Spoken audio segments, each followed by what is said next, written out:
जय गुरु। नमस्कार मित्रों, आज हम सभी विज्ञान के युग में जी रहे हैं और दिन प्रतिदिन क्रमशः भौतिक रूप से अति उन्नत होते जा रहे हैं। नित्य होती नई आविष्कारें हमें चमत्कृत कर रहे हैं। इन आविष्कारों से भविष्य में मानव कहाँ तक जाएंगे, कहाँ नहीं जा सकता है।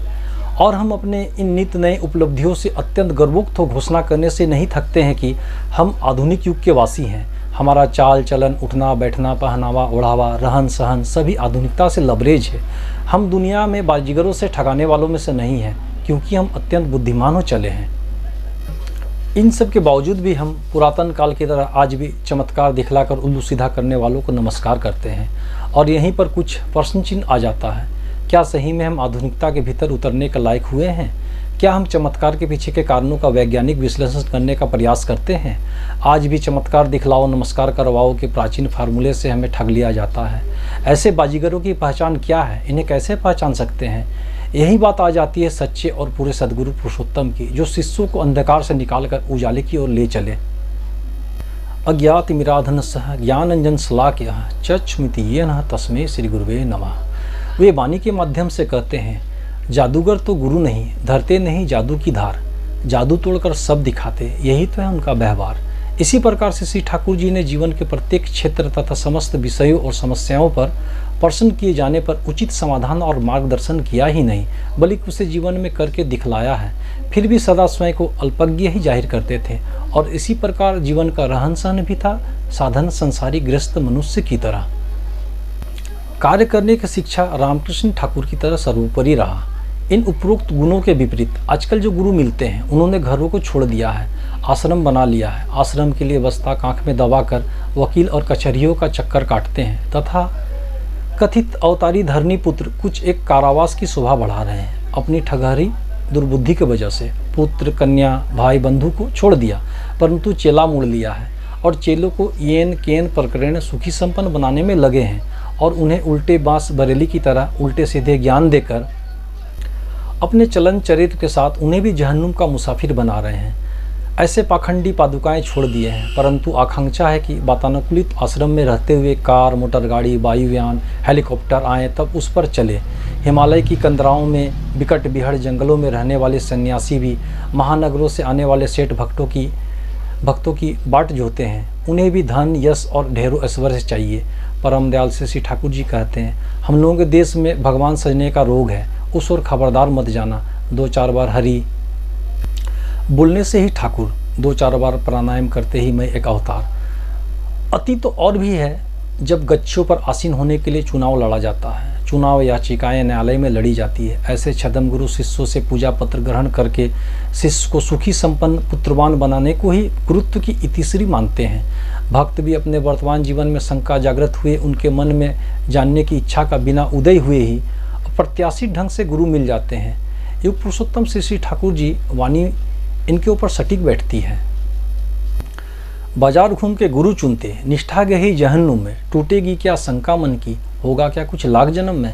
वैसे तो समाज में गुरुमुख होने, दीक्षा ग्रहण करने का भी एक प्रचलन वैसा ही बना हुआ है, जैसे बच्चा होने पर शादी विवाह आदि अवसरों पर प्रायः भोजन भात होता है और इस प्रकार गुरु की ओर उन्मुख हुए बिना ही शिष्य गुरुमुख हो जाता है। यह एक व्यापार हो गया है। बिना जिज्ञासा के उदय हुए मनुष्य वास्तव में गुरुमुख हो ही नहीं सकता। भर दुनिया के साथ स्वयं का भी साक्षात्कार नहीं होता तो भगवान से परिचय कैसे हो सकता? परम प्रेम से श्री ठाकुर जी इस ओर इंगित कर कह रहे हैं, जादूगर तो गुरु नहीं, लेकिन जादू तोड़ना उनका स्वभाव, जादू तोड़ के दिखला देते भर दुनिया का स्वरूप भाव। ऐसे गुरुमुख करने वाले गुरु प्राय अज्ञानी शिष्य के सामने बहुत डिगे मारते हैं। वो अपने को जानकार तीर्कालकदर्शी होने का उद्घोष बिना शिष्य के आग्रह किए ही वे ही करते हैं और शिष्य की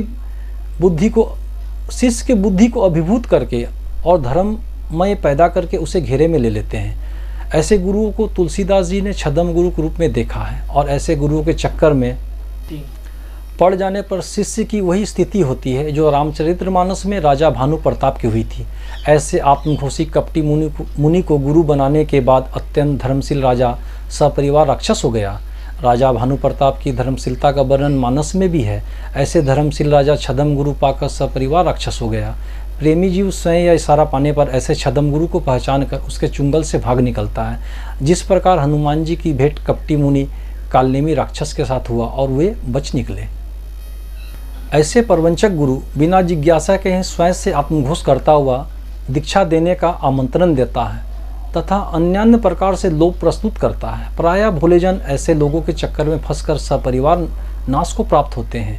जब कपटी मुनि के रूप में बैठे कालनेमी राक्षस के वास्तविकता पर हनुमान जी जैसे निपुण एवं ज्ञानी व्यक्ति को संदेह नहीं हुआ, तब साधारण जन इस प्रकार भेष बदल कर बैठे गुरुओं के जाल टाप से कैसे बच सकते हैं।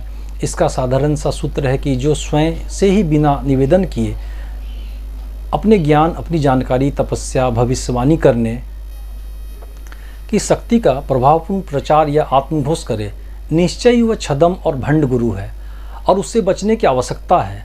हम आप हजार भविष्यवाणियाँ पढ़, सुन, जान और कर ले कि उस महापुरुष का जन्म भारतवर्ष में हो चुका है। वे अपना देवीय कार्य आरंभ कर चुके हैं। वे अपनी संगठित आचारवान देवतुल्य लोगों को संगठित कर चुके हैं और निरंतर करते जा रहे हैं, परंतु हम आप उन्हें पहचान कैसे सकेंगे? उस पुरातन संस्कृति पर टिकी नवीन ज्ञान का भान कैसे होगा हमें? हम निरंतर ध्वनित होता हुआ उनके आह्वान वाणी को कैसे पहचान जान सुन सकेंगे जो हमें अपनी ओर आने का बुलाहट और इशारा विभिन्न माध्यमों के जरिए कर रहे हैं? और हम लोग उस इशारा देने वाले को कैसे भला पहचान सकेंगे? इतने छद्म बहुरूपियों के बीच क्या वे अभी भी स्पष्ट नहीं कह रहे हैं? हमारी स्तुति निंदा से क्या वे परे रहकर कार्य कर रहे हैं? हाँ, यही सही है। सदगुरु कुलमालिक लल्लत चक्कू में पढ़कर एन केन प्रकरण कुछ अद्भुत अचंभित करने वाला कार्य नहीं करेंगे साहब। वह तो पतरस की भक्ति कहेगा, मैं पृथ्वी पर आग लगाने आया हूँ और क्या चाहता हूँ, केवल यह अभी सुलग जाती। अतः हम मीराबाई के इन पंक्तियों से सदगुरु की शरण लेते हैं। मोहे लागी लगन गुरु चरणन की, भव सागर सब सुखी गयो है, फिकर नहीं मोहे तरनन की। मीरा के प्रभु गिरधर नागर, आस वही गुरु शरणन की। सदगुरु के शरणापन हो, सतनाम मनन करो और सत्संग का आश्रय ग्रहण करो। मैं निश्चय कहता हूँ तुम्हें अपने उन्नयन के लिए और सोचना नहीं पड़ेगा। वंदे पुरुषोत्तम। सादर नमन सभी को।